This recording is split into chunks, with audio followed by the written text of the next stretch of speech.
La famille, partagez cette vidéo au maximum. Ils détestent les dirigeants maliens parce qu'ils ne veulent pas entendre ces vérités. Écoutez attentivement le discours d'Abdoulaye Diop prononcé il y a seulement 30 minutes. Je ne veux pas aller dans mille chemins. Nous-mêmes, au Mali, après le coup d'État, on a été approché par un pays dont je vais taire le nom ici, mais si on insiste, je peux le dire aussi, je n'ai pas peur, pour nous dire, écoutez, de combien de mois de transition vous avez besoin pour qu'on dise à la CEDEAO de vous foutre la paix? Avez-vous suivi? Selon vous, c'est qui? Non, continuons, c'est très intéressant. Contre une orientation qu'on nous voulait, qu'on n'a pas voulu prise, qu'on n'a pas voulu prendre, jusqu'à présent, on est en train de payer le prix. L'Afrique a délégué sa responsabilité aux Nations Unies, qui a des limites institutionnelles pour nous aider. Et on n'est pas venu. Comment vous pensez que les populations maliennes, 10 ans, ont été tuées, massacrées par dizaines, par centaines, par milliers? On ne voit personne. Et subitement, il y a un chef d'État qui est entre les mains des gens, on trouve les moyens. La vie humaine, c'est quoi? Ça aussi, on peut se poser ce type de questions, quelle que soit l'importance d'un chef d'État. Est-ce que ces populations qui ont été tuées méritaient d'être tuées ou leur vie humaine ne vaut rien? Et ça, on voit ça aujourd'hui encore. La vie humaine en Ukraine n'est pas la vie humaine au Sahel.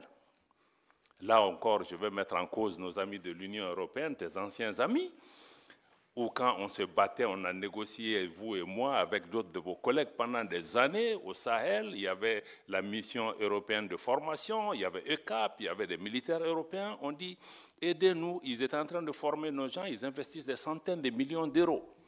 On a dit ce que nous voulons, c'est train and équipe, former et équiper les gens. Mais les militaires maliens qui étaient engagés dans les formations européennes devaient amener leurs propres munitions. Et on nous a toujours dit que l'Union européenne ne donne pas d'armes létales. Et ce qu'on donne en Ukraine, ce n'est pas des armes létales? Est-ce que la vie d'un Ukrainien vaut mieux que la vie d'un Sahélien? Deux poids, deux mesures. Subitement, il y a la guerre en Ukraine, subitement, les armes létales sont autorisées. Et les Sahéliens qui sont morts par milliers, qui a ça sur la conscience de ne pas avoir fait ce qui est nécessaire et de venir aujourd'hui accuser le Mali de dire oui, mais vous travaillez avec la Russie, vous ne travaillez pas avec moi, etc. Vous me tournez le dos. Quelqu'un a posé la question, ancien partenaire, nouveau partenaire. Ça, je vais vous répondre, madame. Parce que les gens ont l'habitude d'utiliser ça. Oui, pourquoi laisser un ancien maître pour un nouveau? Mais ça, je crois qu'il faut même sortir de la décolonisation mentale. Parce que la Russie n'a colonisé aucun pays. Il ne faut pas comparer des choses qui ne sont pas comparables. On parle d'anciennes puissances coloniales qui ont des habitudes qui ne sont pas parties. Maintenant, nous cherchons la sécurité pour notre pays. On va là où on trouve, puisque les Européens vous disent que vous ne donnez pas d'armes létales. Le Mali, c'est qu'on a avec la Russie, ce n'est pas des prêts, ce n'est pas des dons, on achète. Ils nous vendent. On est parti avec les Européens, avec les Américains, on dit qu'on achète, ils disent qu'ils ne vendent pas. Mais vous voulez que je lutte contre Al-Qaïda, l'État islamique, avec des bâtons? Et subitement, en Ukraine, vous vous êtes rendu compte qu'il leur faut des armes pour se battre. Donc je pense que quand on fait ce genre de comparaison aussi, il faut qu'on se dise, non, nous on n'est pas dans ça. Avec chaque partenaire, on cherche ceux qui peuvent résoudre pour le moment donné. Si c'est la Russie qui peut m'aider sur le plan militaire, je ferai. Si demain, c'est les Américains qui font mon affaire sur le plan économique, je ferai. Si c'est demain les Turcs qui peuvent... Donc moi je pense qu'il faut que les gens comprennent que nous sommes dans ce schéma. Parce que quand le Mali a voulu choisir, on nous a dit que non, vous ne pouvez pas choisir. On dit aux gens, non, tu viens dans ma maison, mais tu me dis que moi, je vais dormir dans telle chambre, tu chasses ta femme et ton voisin ne viendra pas chez toi. On était dans ce type de situation. Quelqu'un dit oui, la souveraineté, on en a parlé pendant des années. Ce n'est pas un concept nouveau. Mais ce n'est pas un concept nouveau parce que l'Afrique francophone n'a pas grandi, elle est restée adolescente. Elle n'a jamais été décolonisée. Pourquoi on a 6 coups d'État dans des pays francophones et pas dans des pays anglophones?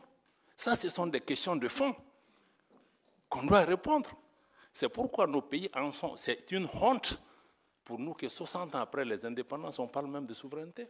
Parce qu'on ne l'a pas. Ni monétaire, ni économique, ni politique. Donc je crois que ça, il faut vraiment intégrer ces éléments dans l'élément. Je crois que tu as parlé aussi de crédibilité, c'est ça. Quand on dit au pays démocratie, ceci, mais nous voulons tous la démocratie. Le Mali a été un modèle de démocratie avant de tomber là où nous sommes tombés. Mais il faut aussi regarder les choses dans l'ordre. Mais vous disiez, bon, les pays où il y a eu le coup d'État, on parle de qui? On parle du Niger, du Mali et du Burkina comme s'il y a eu des coups d'État que chez nous. Mais les autres là, il s'est passé quoi? Pourquoi personne ne s'interroge?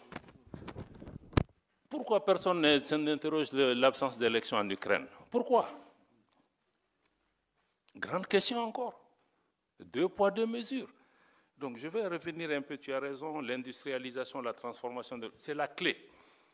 Même nous, tout ce qu'on est en train de faire sur la sécurité, ça sera nul si on ne répond pas aux attentes de cette jeunesse, les emplois, les transformations qu'il faut. Je n'ai pas le temps de développer par rapport à ça. Aurélien l'a dit, si on veut parler encore de double standard, je l'ai dit encore au déjeuner avec les gens, j'ai dit, mais on a des organisations où, quand les chefs d'État sont assis, on ne leur dit rien. Ils font tout ce qu'ils veulent. Mais quand il y a un nouveau qui a fait un coup d'État, on s'abat sur lui avec toutes les armes. Mais ceux qui sont là souvent aussi, qui créent des conditions pour qu'il y ait même des coups d'État et des troubles chez eux. Mais il faut que les chefs d'État qui sont en face de leur père aient le courage, souvent, de leur parler. Parce qu'on ferme les yeux jusqu'à ce qu'un militaire vienne tomber dans la sauce, et puis on se réveille subitement. Donc c'est ça le problème. Donc il y a des coups d'État aussi institutionnels. Il l'a dit, il ne faut pas avoir peur du mot. Donc d'autres font avec les armes, mais d'autres sont très rodés dans d'autres types de façons de faire. Les deux conduisent souvent au même type de problème. Donc il faut qu'on ait... La famille, y a-t-il une chose à ajouter? Devrions-nous faire une analyse parce que je trouve qu'il a tout dit.